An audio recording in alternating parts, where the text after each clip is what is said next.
बनने लगी बीजेपी की सरकार। जी हाँ दोस्तों, बड़ी जानकारी आपको बताना चाहेंगे। एग्जिट पोल के नए आंकड़े सामने आ चुके हैं जिसने सभी को बिल्कुल हैरान कर दिया है। नए एग्जिट पोल के आंकड़ों से भाजपा में खुशी की लहर है। वहीं कांग्रेस पार्टी समेत पूरे विपक्षी गठबंधन को बड़ा झटका लगा है। सबसे पहले दोस्तों, अगर हम पंचकुला की 2 सीटों के बारे में बात करते हैं तो यहाँ की दोनों सीटें कांग्रेस पार्टी को मिलते नजर आ रही हैं। पंचकुला में भाजपा का खाता भी खुलता नजर नहीं आ रहा है। अंबाला की बात करें तो यहाँ पर हमें कड़ी टक्कर देखने को मिल रही है। अंबाला की 2 सीटें भाजपा को मिल सकती हैं, वहीं कांग्रेस पार्टी को भी 2 सीटें मिलने का अनुमान है। यमुनानगर की बात करें तो जो एग्जिट पोल के आंकड़े सामने आ रहे हैं, 2-2 सीटें बीजेपी और कांग्रेस के खाते में जा सकती हैं। अभी तक दोस्तों जिन 10 सीटों के आंकड़े निकलकर सामने आए हैं उनमें से 4 सीटें भाजपा को मिल सकती हैं, 6 सीटें कांग्रेस पार्टी को मिलते नजर आ रही हैं। जेजेपी और अन्य का खाता भी नहीं खुलता दिखाई दे रहा है। कुरुक्षेत्र की बात करें तो यहाँ पर भाजपा का पलड़ा भारी दिखाई दे रहा है और 2 सीटें भाजपा को मिलते नजर आ रही हैं, जबकि कांग्रेस और जेजेपी के खाते में एक एक सीट जा सकती है। कैथल में भी भाजपा को 2 सीटें मिलने का अनुमान है, जबकि जेजेपी और एक सीट अन्य के खाते में जा सकती है। करनाल के जो आंकड़े सामने आए हैं उनके मुताबिक करनाल की 5 में से 3 सीटें जहां भाजपा को मिल सकती हैं, 2 सीटें कांग्रेस पार्टी के। करनाल के जो आंकड़े सामने आए हैं, भाजपा को 2 सीटें मिलने का अनुमान है, जबकि जेजेपी और एक सीट अन्य के खाते में जा सकती है। करनाल के जो आंकड़े सामने आए हैं उनके मुताबिक करनाल की 5 में से 3 सीटें जहां भाजपा को मिल सकती हैं, 2 सीटें कांग्रेस पार्टी के खाते में जाने की संभावना है।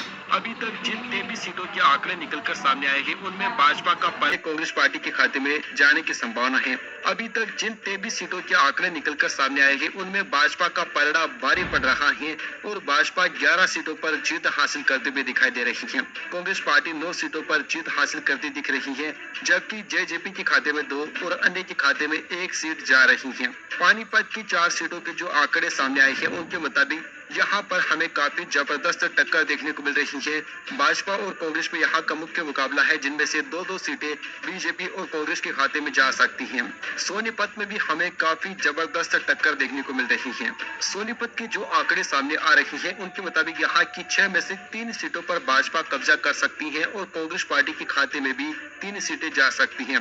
भिवानी में भी कुछ ऐसा ही हाल देखने को मिल रहा है, जहाँ पर 2-2 सीटों पर भाजपा और कांग्रेस पार्टी का कब्जा हो सकता है। अभी तक 37 सीटों के आंकड़े सामने आ चुके हैं, जिनमें से 18 सीटों पर भाजपा सबसे आगे चल रही है, जबकि 16 सीटों पर कांग्रेस पार्टी दूसरे नंबर पर है। जेजेपी 2 सीटों पर जीत हासिल करते दिखाई दे रही है, 1 सीट अन्य के खाते में जा सकती है। चरखी दादरी की बात करें तो यहाँ की एक सीट जेजेपी और अन्य के खाते में जा सकती है। रोहतक में दोस्तों कांग्रेस पार्टी का पलड़ा काफी भारी दिखाई दे रहा है। यहाँ पर भाजपा को जहाँ 1 सीट मिलते नजर आ रही है, वहीं 3 सीटें कांग्रेस पार्टी के खाते में जा सकती है। जेजेपी और अन्य को एक भी सीट नहीं मिल रही है। जज्जर की बात करते हैं तो यहाँ पर दोस्तों कुल 4 सीटें हैं और यहाँ की चारों ही सीटें कांग्रेस पार्टी को मिलते हुए नजर आ रही हैं और यहाँ पर जेजेपी और अन्य को एक भी सीट नहीं मिल रही है। अभी तक जिन 47 सीटों के रुझान सामने आए हैं, आंकड़े सामने आए हैं, उनके मुताबिक 19 सीटों पर भाजपा जीत हासिल करते हुए दिखाई दे रही है। 23 सीटों पर कांग्रेस पार्टी सबसे बड़ी पार्टी बनते हुए नजर आ रही है। 3 सीटें जेजेपी को मिल सकती है और 2 सीटें अन्य के खाते में जाती हुई दिखाई दे रही है। दोस्तों अगर फतेहाबाद की बात करें तो यहाँ की 3 में से 2 सीटों पर भाजपा का कब्जा हो सकता है, जबकि कांग्रेस का खाता भी खुलता नजर नहीं आ रहा है और 1 सीट जेजेपी को मिल सकती है। सिरसा की बात करें दोस्तों तो यहाँ पर कुल 5 सीटें हैं, जिनमें से भाजपा को जहाँ 1 सीट पर जीत मिल सकती है, कांग्रेस पार्टी को 3 सीटों पर जीत मिलने की संभावना है और जेजेपी को 0 सीट मिलते नजर आ रही है, जबकि 1 सीट अन्य के खाते में जा सकती है। अब तक दोस्तों हमने जिन 60 सीटों के बारे में बात की है, उनमें से 23 सीटों पर जहां भाजपा को जीत मिल सकती है, 28 सीटों पर कांग्रेस पार्टी सबसे बड़ी पार्टी बन रही है, जबकि 6 सीटों पर जेजेपी का कब्जा हो सकता है और 3 सीटों पर अन्य पार्टियां जीत हासिल करते हुए दिखाई दे रही हैं। इसी के साथ में दोस्तों हिसार के जो आंकड़े सामने आ रहे हैं, हिसार के आंकड़े के मुताबिक हिसार में भाजपा को 7 में से 4 सीटों पर जीत मिल सकती है, जबकि 2 सीटों पर कांग्रेस पार्टी को और 1 पर अन्य के खाते में जाने की संभावना है। वहीं दोस्तों अगर हम महेंद्रगढ़ की बात करें तो महेंद्रगढ़ में भाजपा का पलड़ा भारी दिखाई दे रहा है और यहाँ की 4 में से 3 सीटों पर भाजपा कब्जा कर सकती है, जबकि 1 सीट कांग्रेस पार्टी के खाते में जाने की संभावना है। रेवाड़ी की बात करें तो रेवाड़ी की 3 में से 2 सीटों पर जहां भाजपा जीत हासिल कर सकती है, एक सीट कांग्रेस पार्टी के खाते में जाने की संभावना है।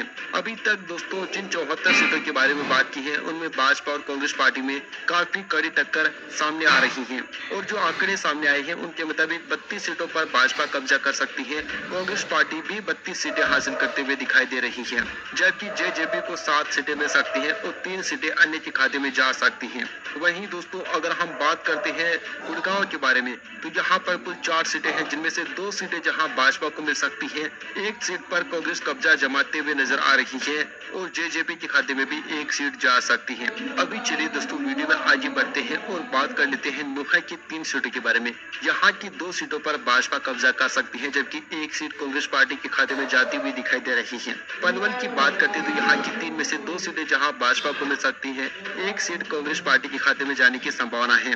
अभी तक 84 सीटों के आंकड़े सामने आ चुके हैं, जिनमें से 38 सीटों पर भाजपा जीत हासिल करते हुए दिखाई दे रही है। 35 सीटें कांग्रेस पार्टी के खाते में जाने की संभावना है, 8 सीटें जेजेपी को मिल सकती हैं और 3 सीटें अन्य के खाते में जाते हुए दिखाई दे रही हैं। अगर दोस्तों फरीदाबाद की 6 सीटों के बारे में बात करते हैं तो यहाँ की 4 सीटें जहाँ भाजपा के खेमे में जा सकती हैं, तो 2 सीटें कांग्रेस पार्टी को मिलने की संभावना है।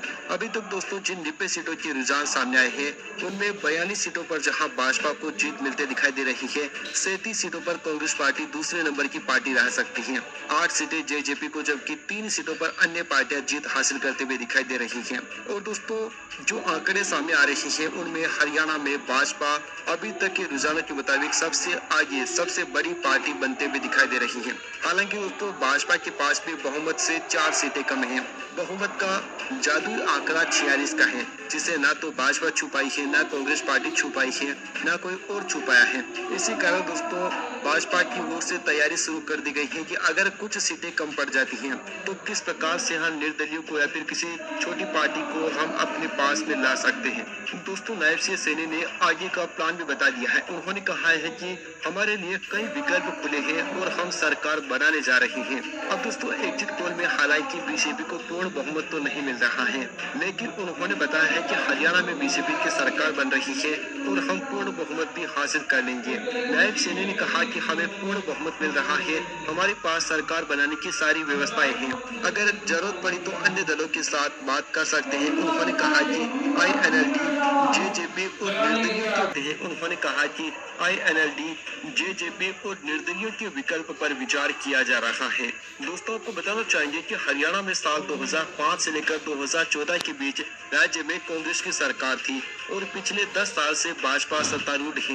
एग्जिट पोल के मुताबिक इस बार हरियाणा में किसी भी पार्टी को बहुमत नहीं मिल रहा है। हालांकि दोस्तों कई सारे ऐसे एग्जिट पोल हैं जो कि कांग्रेस की एक तरफा सरकार बता रहे हैं, लेकिन हमें ऐसा कुछ भी नजर नहीं आ रहा है। हम आपको लोकसभा चुनाव में भी कह रहे थे कि भाजपा 400 पार नहीं कर रही है, क्योंकि दोस्तों जिस प्रकार का वो माहौल बनाया जा रहा था हाल चाल वैसा नहीं था और हमने आपको कहा था कि चुनाव में हमें काफी कड़ी टक्कर देखने को मिलेगी।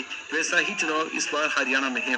हरियाणा में बताया जा रहा है कि एक तरफा बताया, आपको पता होगा कि लोकसभा में भाजपा की जीत को भी बिल्कुल एक तरफा बताया जा रहा था, तो मीडिया उसी तरह से रिएक्ट करती है। जिस प्रकार से इस समय पर हरियाणा में माहौल बना हुआ है, उसी प्रकार से लोकसभा चुनाव में भी भाजपा के लिए माहौल बना हुआ था, लेकिन भाजपा भी 400 पार नहीं कर पाई थी। तो इस बार भी जो कांग्रेस पार्टी को 60 सीटें मिलने का दावा किया जा रहा है, वैसा कुछ भी होने वाला नहीं है।